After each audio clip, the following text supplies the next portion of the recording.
Hello, good evening student. I am Sunita Sharma, your economics teacher. Today we will do some basic concept of macroeconomics. This is very important chapter for those students who are preparation for competition exams, for teaching exams for economics. तो let's see first है हमारा some basic concept of macroeconomics. इसमें हम two types की goods करेंगे, अंतिम goods यानी कि final goods and intermediate goods यानी कि जो मध्यवर्ती वस्तुएं होती हैं। फाइनल गुड्स हैं जो अपने आप जो हम मतलब प्रोडक्शन करने के लिए जो रेडी होती है। इंटरमीडिएट गुड्स जो उसको बनाने में प्रोडक्शन करने में बीच में यूज़ होती हैं। ठीक है, तो लेट्स सी देखते हैं। फाइनल गुड्स वे वस्तुएं हैं जो उत्पादन की सीमा रेखा है, इनकी जो उनकी प्रोडक्शन की बाउंड्री लाइन है उसको क्रॉस कर चुकी होती है, पार कर चुकी होती है, तो फाइनल यूज़ करने के लिए तैयार हैं। जैसे डबल रोटी है, डबल रोटी में जो प्रोसेस होता है उसको काउंट नहीं करेंगे, बस हम फाइनली वो बनकर तैयार हो जाती है तो एक फाइनल गुड्स कहलाती है। ठीक है, क्योंकि डबल रोटी का हम प्रयोग जो है एज चीज़ कर सकते हैं। उपभोक्ता उत्पादक दो तरह के होते हैं, अंतिम उपयोगकर्ता। उदाहरण क्या था कि कपड़ों और जूतों के अंतिम प्रयोगकर्ता होते हैं, जैसे प्लांट मशीनरी के अंतिम उपयोगकर्ता होते हैं।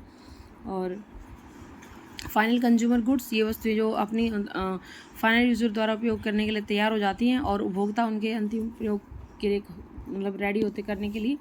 उदाहरण है कि उपभोक्ताओं द्वारा एग्जाम्पल की बात करता है, उपभोक्ता द्वारा उपभोग किया गया, जैसे मक्खन है, डबल रोटी है, ये फाइनल गुड्स होती है। ठीक है, उसके बाद है फाइनल प्रोड्यूसर गुड्स। प्रोड्यूसर जो होती हैं जो फाइनल अंतिम उपयोगकर्ता द्वारा उपभोग के लिए तैयार की जाती हैं और उत्पादक उनके अंतिम प्रयोगकर्ता के लिए करता होता है।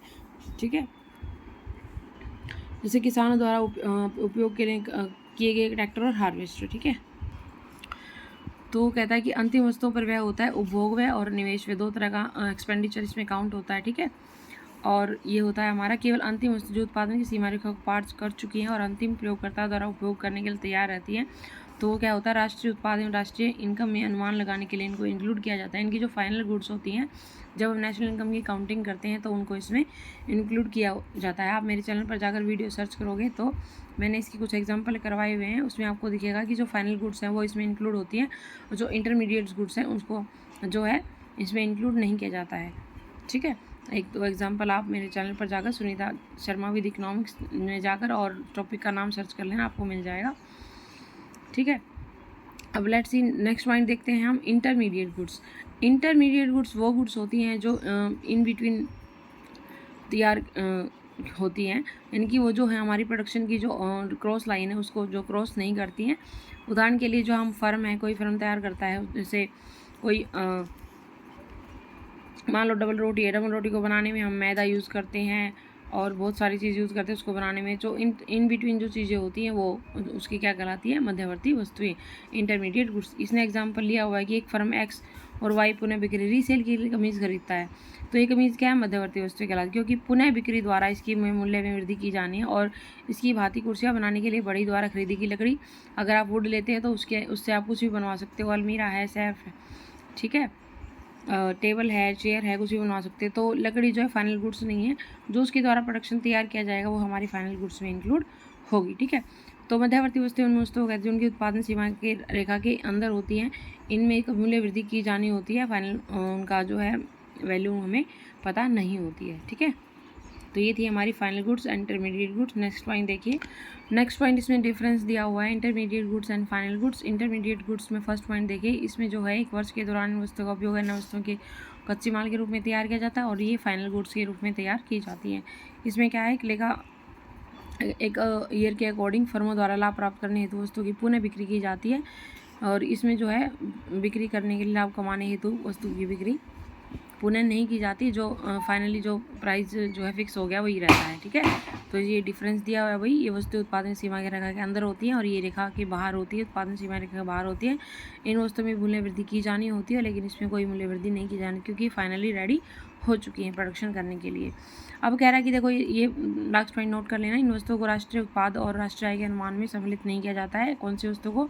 इंटरमीडिएट गुड्स को हम नेशनल इनकम के अनुमान में इंक्लूड नहीं करते हैं लेकिन फाइनल गुड्स को इंक्लूड करते हैं। नेक्स्ट पॉइंट देखिए, नेक्स्ट पॉइंट कहता है कि उपभोक्ता वस्तुएं, उसे उपभोग भी वस्तुएं भी कहते हैं, पूंजीगत वस्तुएं। Consumer goods also called consumption goods and capital goods. जो कंजप्शन गुड्स होती हैं वो क्या कहलाती हैं? Consumption goods and capital. Consumer goods जो होती हैं वो कंजप्शन गुड भी कहलाती है और कैपिटल गुड्स भी कहलाती हैं। ठीक है, जो कंज्यूमर गुड्स हैं और कंजप्शन गुड्स हैं वस्तुएं जो मानव की जो डायरेक्टली हमारी नीड्स को सेटिस्फाइड करती हैं। इनकी जो एग्जांपल के रूप में हम कह सकते हैं कि दूध है, क्योंकि डायरेक्ट हमारे लिए उपभोग कर सकते हैं उसका।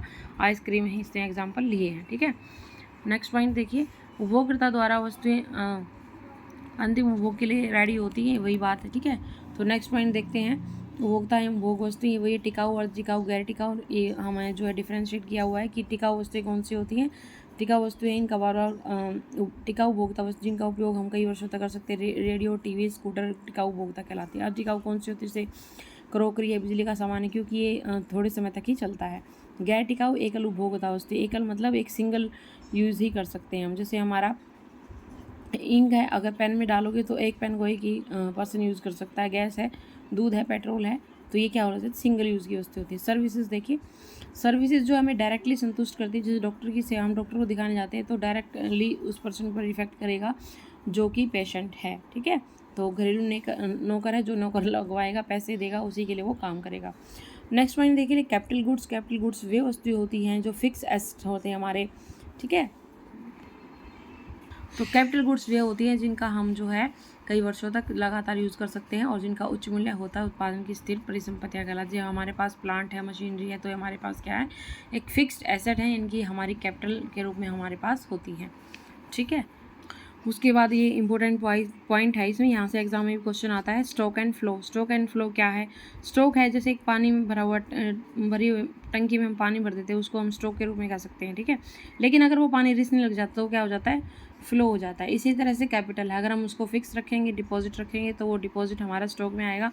लेकिन अगर हम उसमें से डेली रोज़मर्रा के लिए पैसे निकाल रहे हैं तो हमारी फ्लो में आएगी। यहाँ से क्वेश्चन जरूर आता है, एग्जाम्पल देके पूछ लिया जाता है कि स्टॉक एंड फ्लो क्या है।